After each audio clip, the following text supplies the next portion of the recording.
Palavra de Deus registrada na segunda carta de Paulo aos Coríntios, capítulo 5, do versículo 6 ao versículo 17.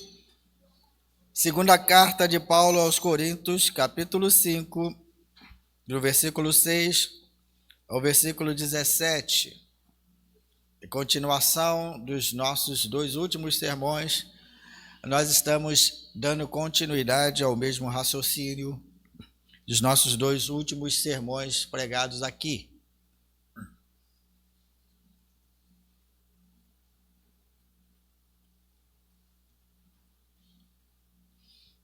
Diz-nos a palavra do Senhor: Temos, portanto, sempre bom ânimo, sabendo que, enquanto no corpo, estamos ausentes do Senhor, visto que andamos por fé e não pelo que vemos. Entretanto, estamos em plena confiança, preferindo deixar o corpo e habitar com o Senhor. É por isso que também nos esforçamos, quer presentes, quer ausentes, para lhe sermos agradáveis. Porque importa que todos nós compareçamos perante o tribunal de Cristo, para que cada um receba segundo o bem ou o mal que tiver feito por meio do corpo. E assim, conhecendo o temor do Senhor, persuadimos os homens e somos cabalmente conhecidos por Deus. E espero que também a vossa consciência nos reconheça. Não nos recomendamos novamente a vós outros. Pelo contrário, damos-vos ensejo de vos gloriardes por nossa causa, para que tenhais o que responder aos que se gloriam na aparência e não no coração. Porque se enlouquecemos, é para Deus que enlouquecemos. E se conservamos o juízo, é para vós outros. Pois o amor de Cristo nos constrange, julgando nós isto. Um morreu por todos, logo todos morreram. E ele morreu por todos, para que os que vivem não vivam mais para si mesmos, mas para aquele que por eles morreu e ressuscitou. Assim que nós daqui por diante a ninguém conhecemos segundo a carne, e se antes conhecemos Cristo deste modo, se antes conhecemos Cristo segundo a carne, já agora não o conhecemos deste modo.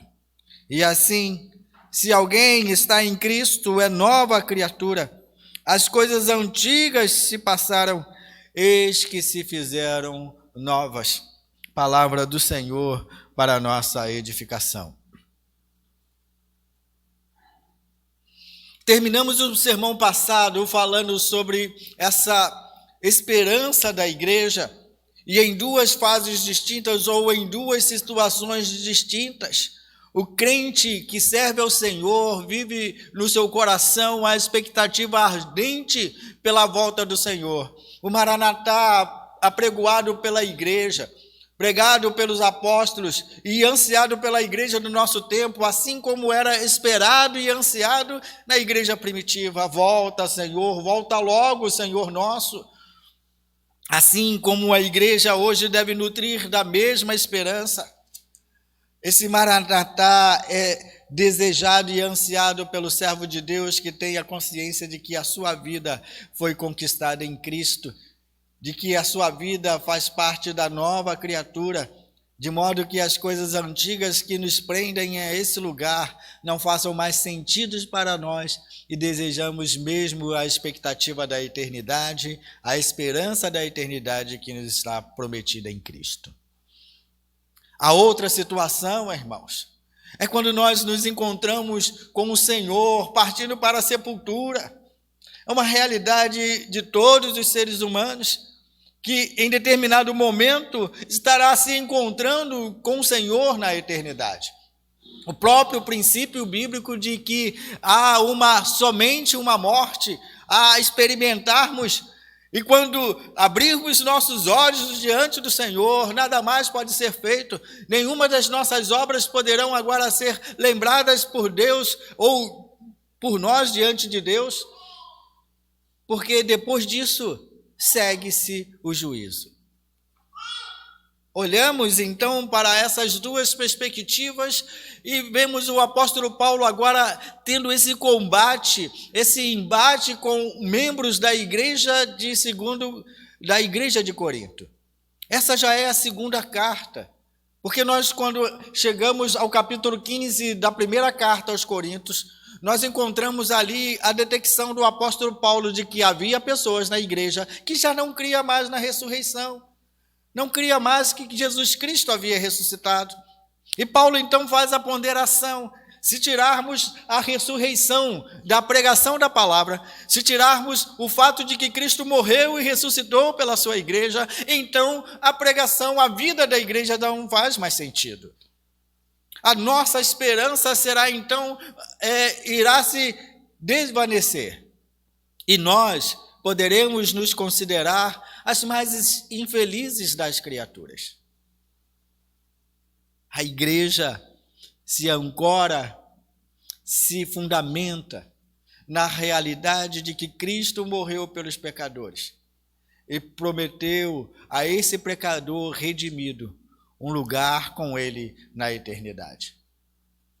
Esse maranatá, esse desejo de estarmos com Cristo deve ser parte ardente no coração de cada irmão que teve a sua vida mudada e transformada pelo poder do Evangelho, pela palavra do Evangelho que retrata a verdade de que Cristo morreu por nós. Morremos com Ele para o mundo e que, assim como Ele ressuscitou, nós ressurgiremos com Ele em glória. Meu irmão, se você não experimenta ou não deseja, não tem desejo por essa esperança, não faz sentido entender porque estamos aqui adorando um Deus vivo, se nós não nutrimos o desejo pela eternidade. Os dois modos distintos que podem acontecer são os modos pelos quais nós nos encontraremos infalivelmente com o Senhor. Esperamos e aguardamos a volta de Jesus. Mas para muitos Jesus já veio. Olhamos para os nossos entes queridos e gostamos, queridos, que as pessoas estejam conosco para sempre. Mas quando temos a realidade de uma vida transformada pelo poder do Evangelho, não existe algo melhor do que experimentarmos a realidade de vivermos com Deus na glória. E é verdade que o nosso coração sente toda a dor da saudade. É verdade que o nosso coração muitas vezes está afetado com a oportunidade e com o nosso querer de que essas pessoas estejam na nossa companhia o mais tempo possível. Mas, amados, para aqueles que estão desejosos da glória de Deus, é um momento ideal de se desligar do seu corpo e abrir os seus olhos diante do Senhor para viver com Ele. O apóstolo Paulo considera todas essas questões, primeiro porque ele tem um combate com um grupo de pessoas que estão fazendo do evangelho um evangelho mistificado, um evangelho facilitado, para que as pessoas possam reconhecer nesses líderes, nesses falsos líderes, líderes que possam mudar todo o contexto de uma história, a ponto de que o evangelho genuíno já não faça mais parte da vida da igreja. Paulo tem os seus combates dizendo: nós viemos até vocês pregando o evangelho da paz, o evangelho que transforma, o evangelho que não traz um conto sobre nós, mas revela o amor de Deus por meio de Cristo Jesus. Paulo deixa claro de que essa esperança que a igreja deve nutrir, ele traz no seu corpo uma esperança tal.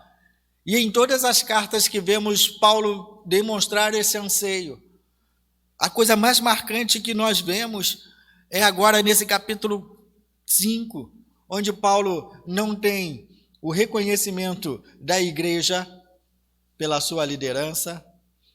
É diante da igreja de Corinto que Paulo tem que reivindicar a sua autoridade apostólica.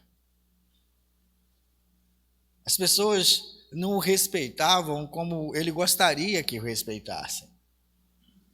As pessoas não tinham Paulo em alta estima. E embora nós hoje reconheçamos que Paulo é o maior missionário descrito na palavra de Deus, nós entendemos pela carta que Paulo é uma pessoa que tem o seu valor desmerecido. Essas reclamações você vê no capítulo 5 e no capítulo 6, que provavelmente nós pregaremos na congregação semana que vem. E veja como isso é importante. Paulo agora ele pondera, será que vale a pena tudo isso, ficar me desgastando pelos irmãos, ficar muitas vezes me justificando diante de uma igreja que não quer reconhecer o amor e a graça de Deus, muitas vezes com um coração magoado, sentindo que estamos entregando tudo e recebendo nada por parte da igreja? Será que vale a pena, já que a minha esperança não está arraigada aqui, é o céu a minha maior esperança? É por isso que ele aponta, então, como um desejo ímpar de estar ligado ao Senhor por meio do desligamento do seu corpo mortal, de ser revestido da imortalidade, de receber no seu corpo o corpo glorioso do Senhor Jesus Cristo, a semelhança do corpo glorioso do Senhor Jesus Cristo, como ele diz no versículo 4, daqueles que são absorvidos pela vida, para que o corpo mortal seja absorvido pela vida. É desejo do apóstolo, dizendo assim, temos sempre, portanto, bom ânimo, sabendo que, enquanto no corpo estamos ausentes do Senhor, embora quisesse estar já presente do Senhor, gozando das delícias do céu, queridos, se isso não faz parte da nossa esperança, o apóstolo Paulo já explica, somos os mais infelizes dos homens. Deve arder no nosso coração. Mas enquanto nós estamos presentes aqui em corpo, em dedicação, num culto de louvor a Deus, nós precisamos entender que a nossa vida ainda é de serviço. Servimos ao Senhor enquanto vivemos. Para servirmos com dignidade na glória eterna, em presença eterna com o Senhor, você precisa servir ao Senhor com dignidade e afeto por essa salvação tão grande. É por isso que ele agora diz, olha, nós, visto que andamos por fé e não pelo que vemos, olhamos para a frente para uma esperança viva, um céu que nos aguarda, a presença do Senhor que nos aguarda.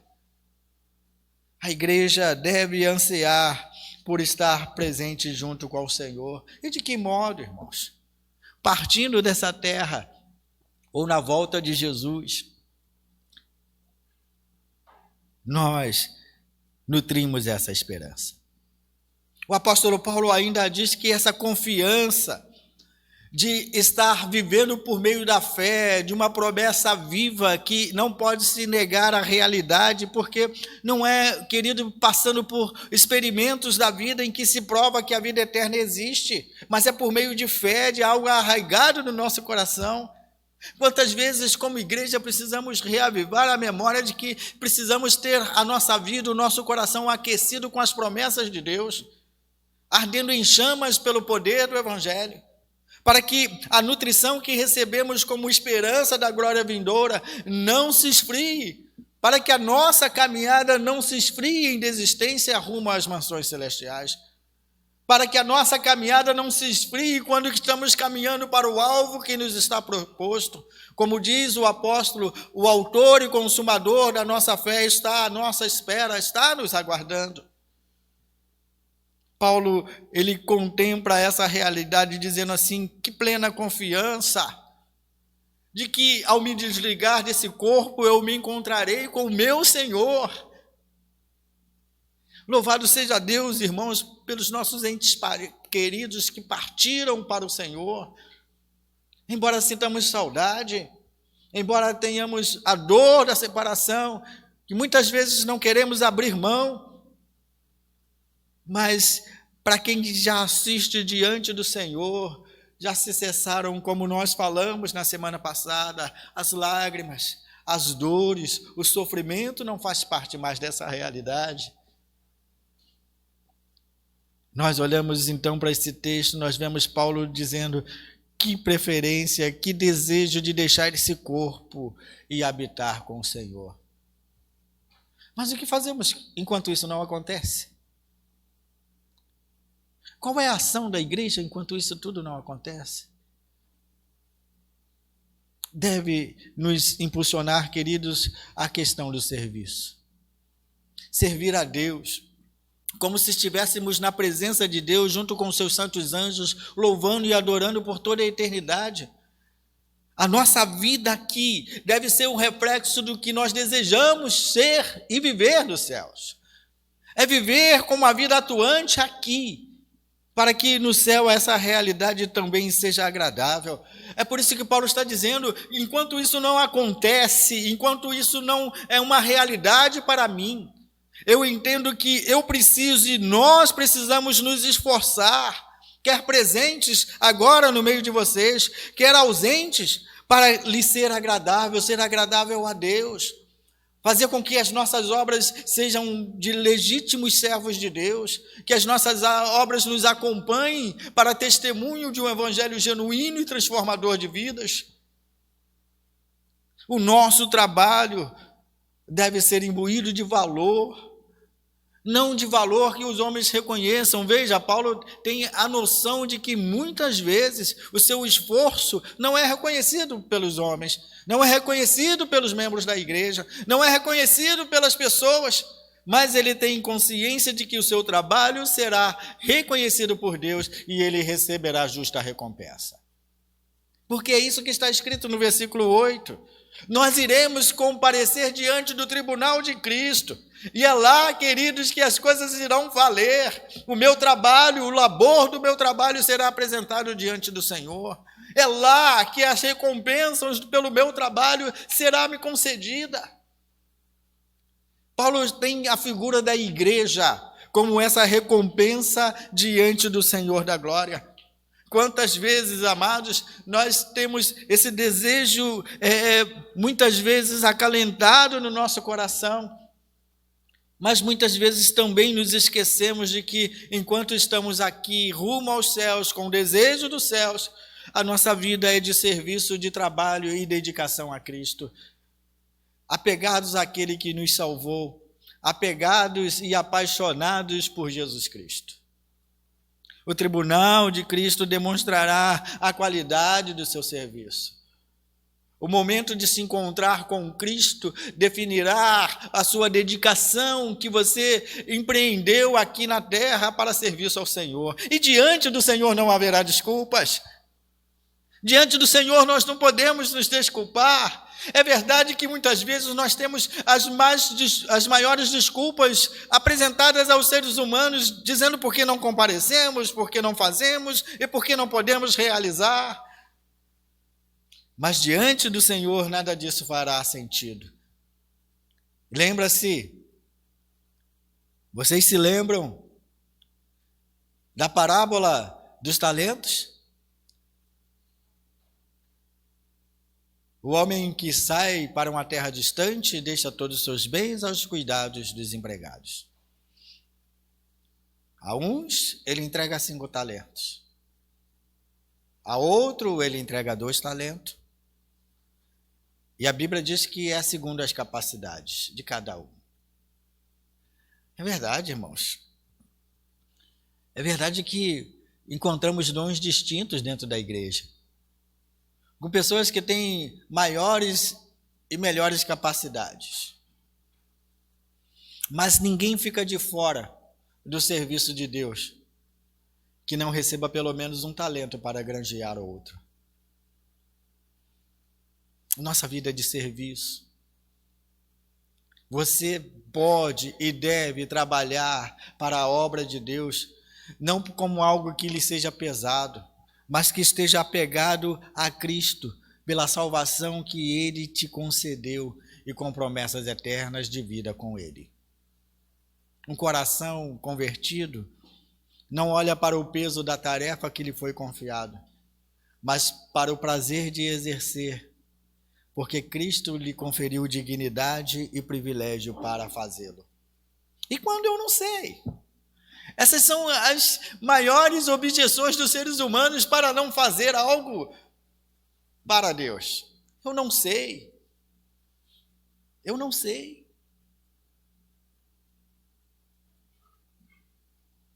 A parábola dos talentos prova que nenhuma pessoa fica de mãos vazias no trabalho da seara. Lá em Efésios, o apóstolo Paulo diz que esse Cristo que desceu às regiões mais baixas, subiu às mansões celestiais, trazendo e deixando aqui dons distintos para que todas as pessoas pudessem trabalhar na obra do Senhor. No tribunal de Cristo, nós não poderemos nos desculpar. É fácil, irmãos. Eu não duvido de ninguém que diga, pastor, eu não posso, eu não tenho compromisso, né? Temos as nossas dificuldades, o meu tempo é escasso. Mas diante do Senhor Jesus, essas palavras não farão sentido. Porque nós somos chamados para o serviço. Essa figura de linguagem que Paulo usa do tribunal de Cristo não é para os perdidos, não é a separação entre crentes e perdidos, mas da qualidade das nossas obras, da qualidade do nosso serviço e a recompensa que Deus dará a cada um. Ame a graça de Deus e você terá zelo pela casa de Deus. Ame a graça de Deus e você terá zelo por trabalhar e ser ativo na obra de Deus. Diante do tribunal de Cristo, haverá o momento em que você receberá segundo o bem ou o mal que tiver feito. O capítulo 6 está imbuído de aqueles motivos ou aqueles objetos de construção que muitas vezes nós utilizamos para, muitas vezes, acharmos que estamos protegidos ou nos proteger. Ele fala das qualidades da palha, ele fala das qualidades do barro, ele fala das qualidades da madeira, que as pessoas utilizam para ter simplesmente a casa para poder servir de abrigo e de cuidado, e para muitos estão satisfeitos. Mas isso revela a qualidade das nossas obras, isso revela a qualidade do nosso trabalho, e diante do Senhor, essas qualidades passarão pela prova do fogo. Está preparado para estar diante do tribunal de Cristo? Para poder responder com o amor do seu coração, a realidade de estar junto com Ele e como você viveu apaixonadamente esse evangelho aqui, para viver uma vida apaixonada e alegre nos céus? Está preparado para isso? As desculpas pouco me importam. Porque não é a mim que você tem que dar explicações. Não é a mim que você tem que se explicar. Não é a ser humano que você precisa se explicar. É o Senhor que te salvou e te chamou para servi-lo. A Ele você tem que prestar contas. Olhamos para o texto.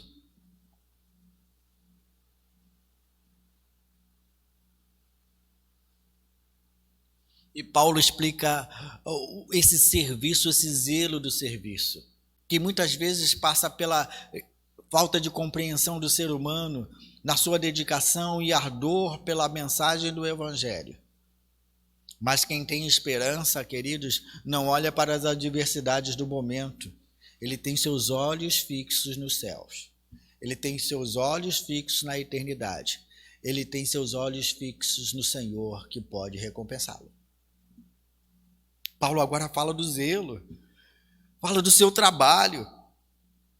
E é dessa forma que ele agora passa a persuadir as pessoas para serem pessoas que trabalhem com o reconhecimento de uma consciência pura diante de Deus. E Paulo diz, olha, o meu serviço, o meu trabalho é feito com temor diante do Senhor. Eu tenho temor diante de Deus, porque é diante dele que eu terei que me explicar. É diante dele que eu darei explicações.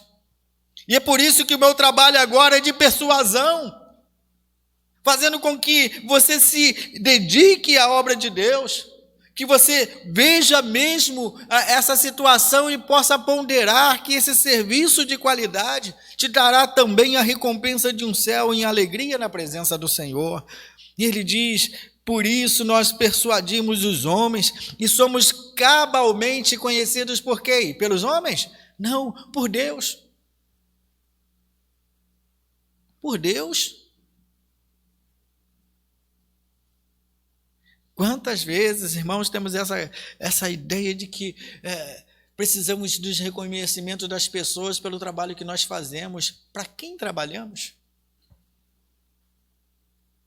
É verdade, queridos, que se nós quisermos manifestar a qualidade das nossas obras, nós esperamos elogio de toda e qualquer parte. Mas como eu sempre digo, elogio não te leva para o céu, assim como crítica não pode te destinar ao inferno. Olhe para o Senhor, é Ele que te dá a recompensa, e é o que Paulo está dizendo: eu sou conhecido por Deus. E eu espero que a vossa consciência também nos reconheça. Mas se isso não acontecer, tudo bem. É diante de Deus que eu tenho que prestar contas. Se não há reconhecimento por parte dos homens das obras que faço diante de Deus, em amor à obra de Deus, é diante de Deus que eu tenho que prestar contas. Vá e deite de maneira tranquila e sossegada no travesseiro e durma em paz. Porque as críticas dos homens não podem te fazer retroceder do seu trabalho e vigor no Evangelho. Não são pessoas que te recompensam com as coisas eternas. Somente Deus pode te recompensar. E Paulo, sim, espera que a igreja possa reconhecer um trabalho em que ele dedicou ensino, dedicação de tempo, dedicação de discipulado, uma igreja que precisava ter raízes profundas de uma vida no Evangelho, totalmente com uma consciência de vidas transformadas. Paulo entende que seu trabalho era assim: tornar as pessoas diligentes na obra do Senhor, porque uma vez conhecendo o Senhor, não há como voltar atrás. É preciso que vocês reconheçam, e é importante que vocês reconheçam também esse nosso trabalho.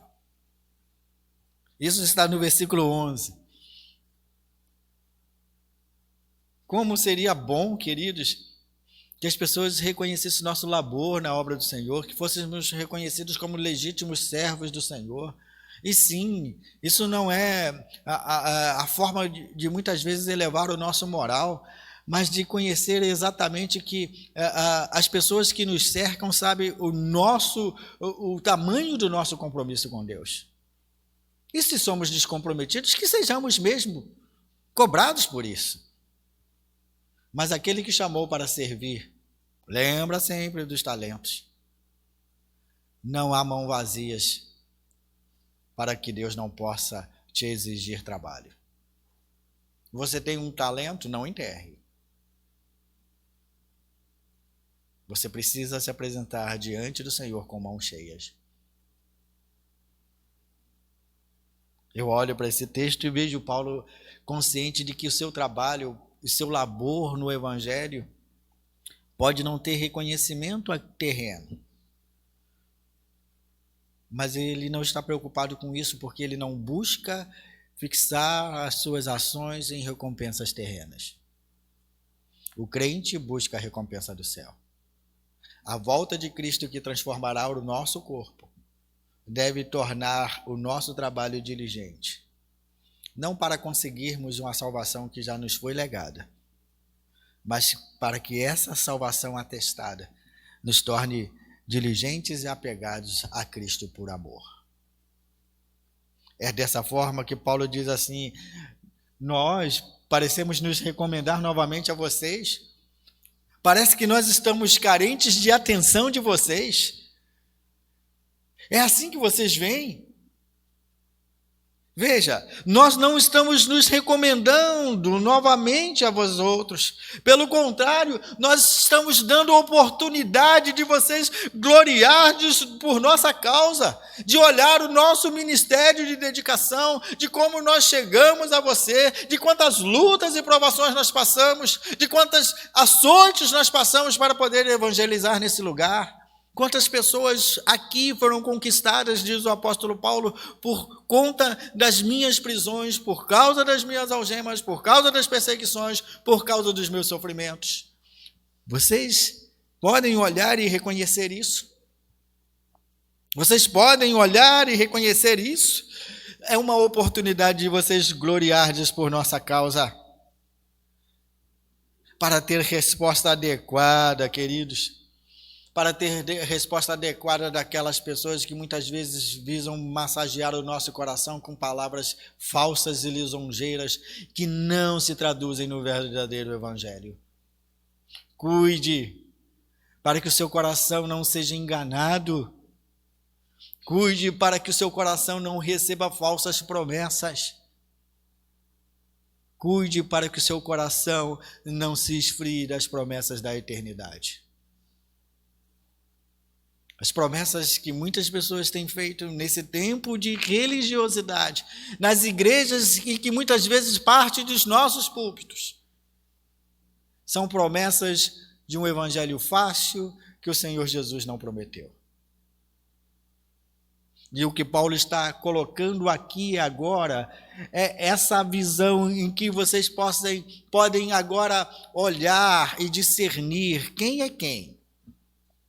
Paulo está dizendo no versículo 12, nós vos recomendamos sim e damos oportunidade para vos gloriardes por nossa causa, nós estivemos legitimamente no meio de vocês.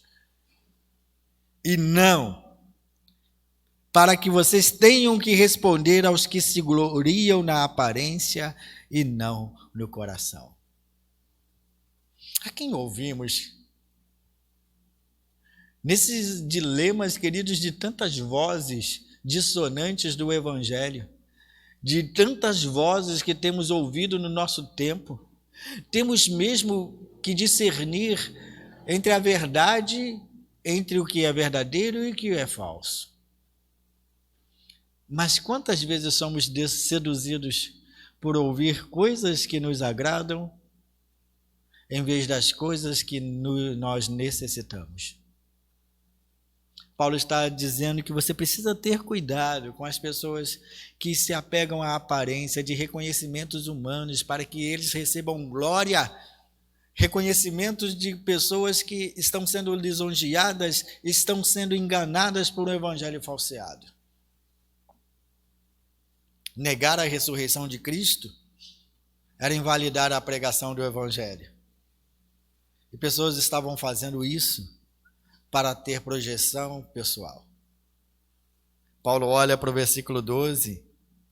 Nós tivemos legitimamente diante de vocês.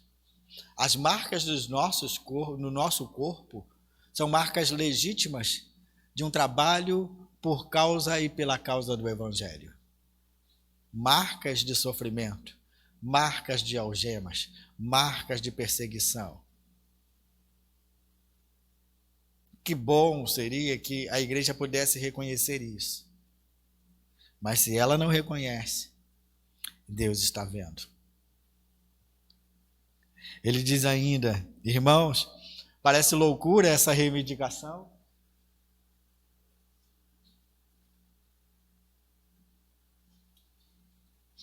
Parece loucura da nossa parte reivindicar esse reconhecimento da parte de vocês. Parece loucura? Irmãos, se nós enlouquecemos é para Deus. Se muitas vezes extrapolamos e somos criticados por extrapolarmos no nosso zelo e fervor do Evangelho. Nós vivemos essas dificuldades, irmãos, no nosso tempo em que as pessoas têm medo de serem taxadas. As opiniões das pessoas a nosso respeito têm feito tanta diferença na nossa vida, parece que a gente não consegue dar um passo adiante, sem antes ouvirmos a opinião das pessoas ao nosso respeito. Paulo tem a consciência de que essa loucura, muitas vezes, de requerer o reconhecimento da igreja por maneira justa. Ele diz, sim, enlouquecemos esperando isso de vocês. É para Deus que enlouquecemos, porque Deus conhece o nosso labor, Deus conhece o nosso trabalho, Deus conhece o nosso zelo.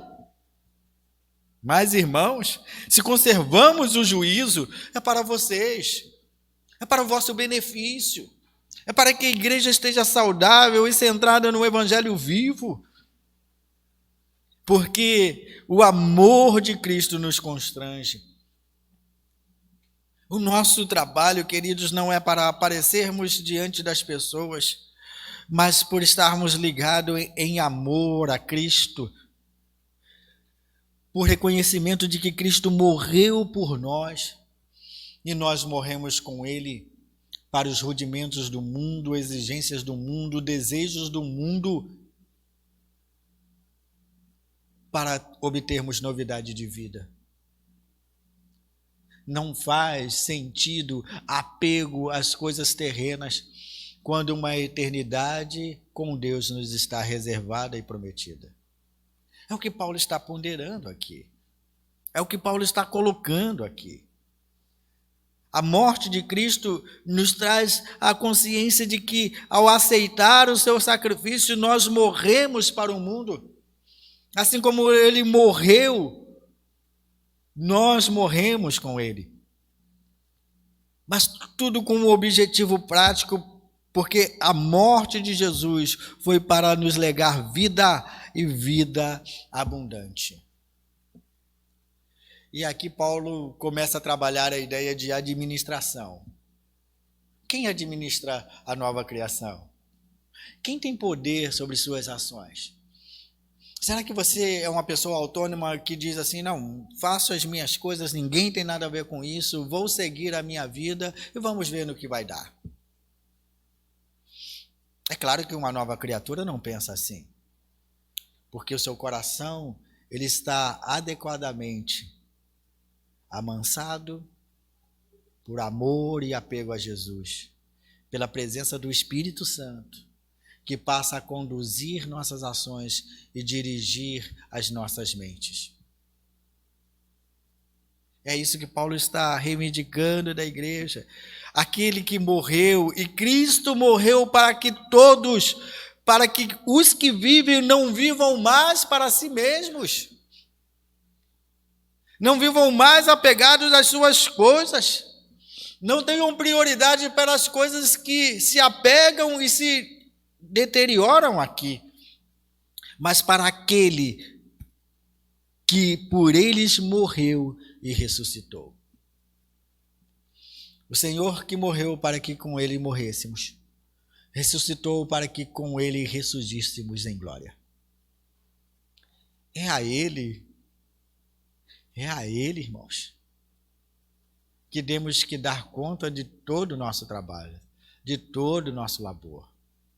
E não é uma exigência para servir, porque Ele fez isso, mas quem de nós que recebendo uma graça tão grande, estando perdido a caminhos largos para o inferno, agora nos tornando cidadãos dos céus, não estaríamos apegados e afeitos a Cristo, fazendo o melhor que nós podemos fazer com todas as nossas limitações para engrandecer a esse Deus que nos salvou, que nos tirou das trevas, que nos tirou do lamaçal do pecado e nos transportou para o reino do seu amor.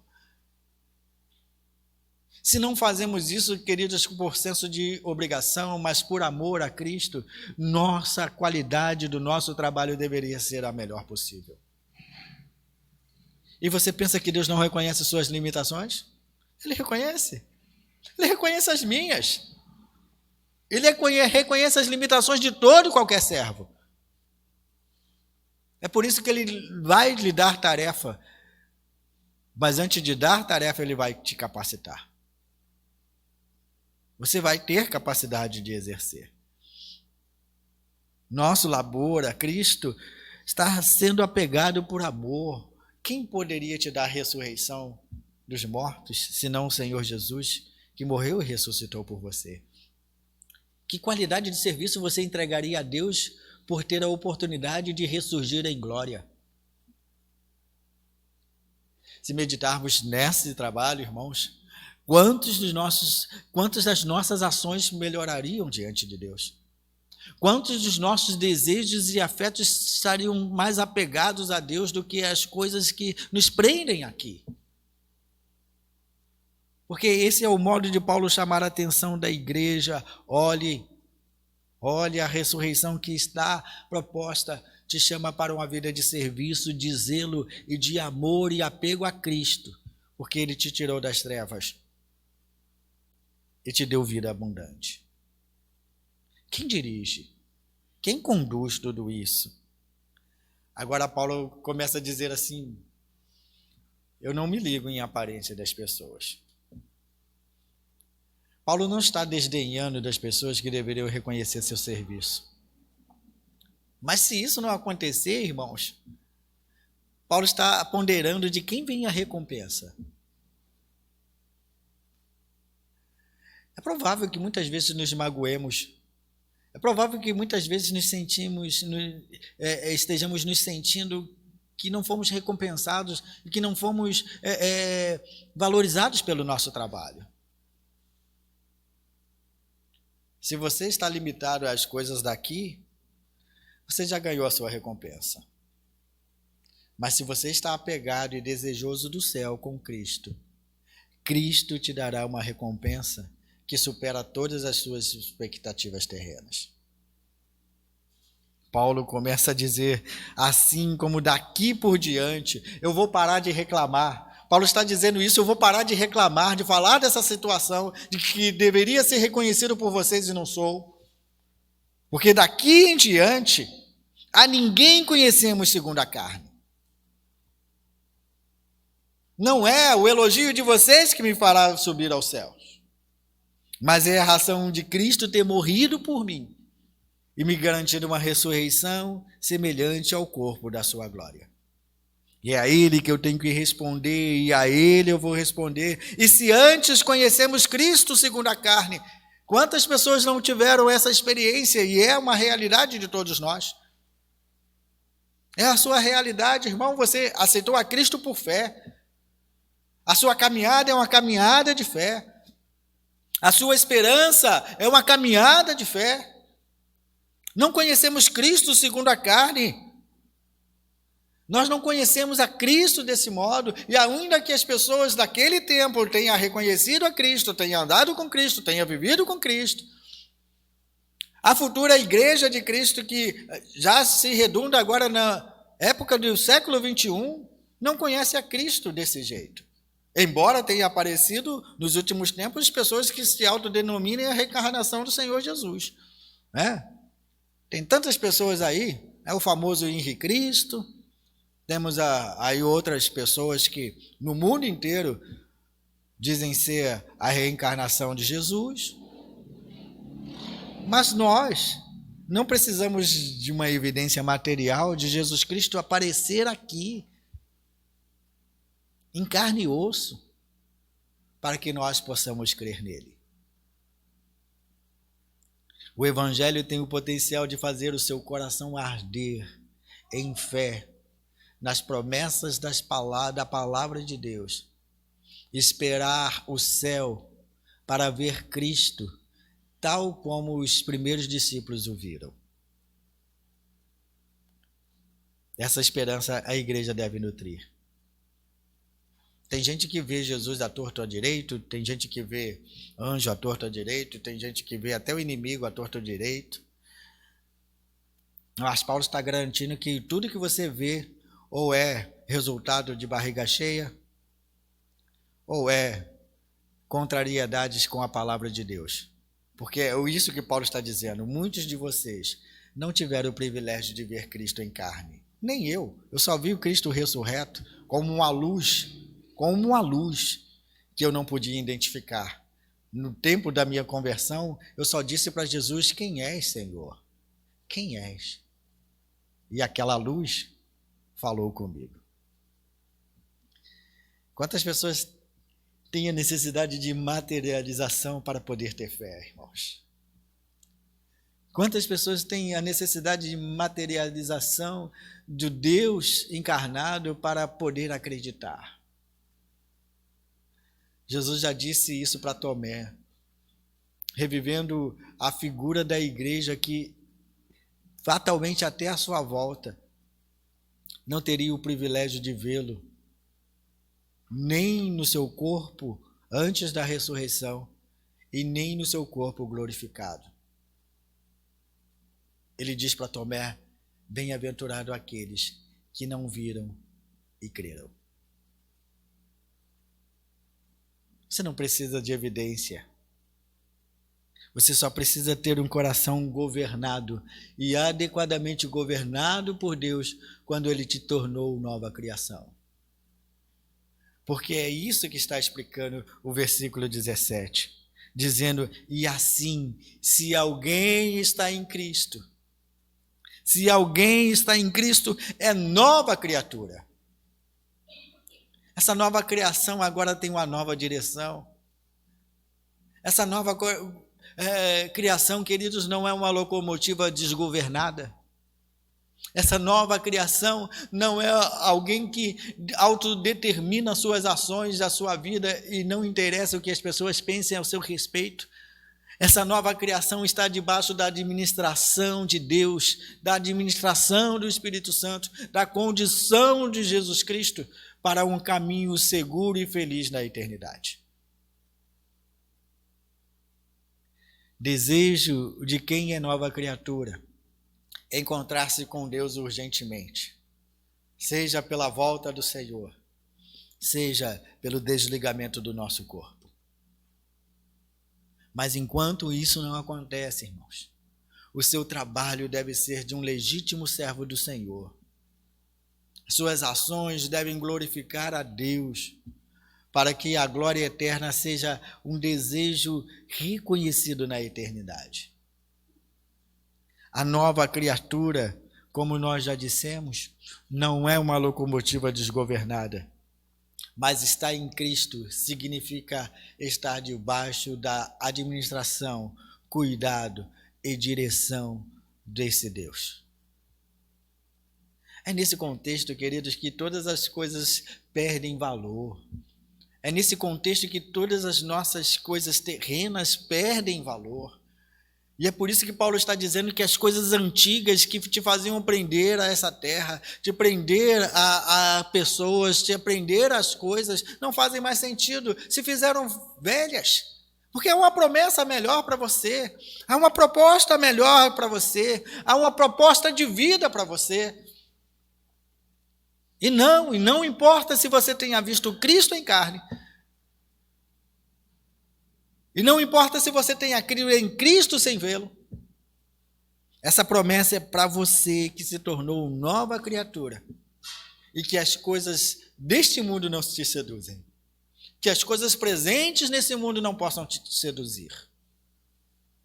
Viver para Deus, viver em novidade de vida, é ter a vida agora sob a direção do Espírito Santo, com novos objetivos, novas direções, que nos indique o caminho para as mansões celestiais.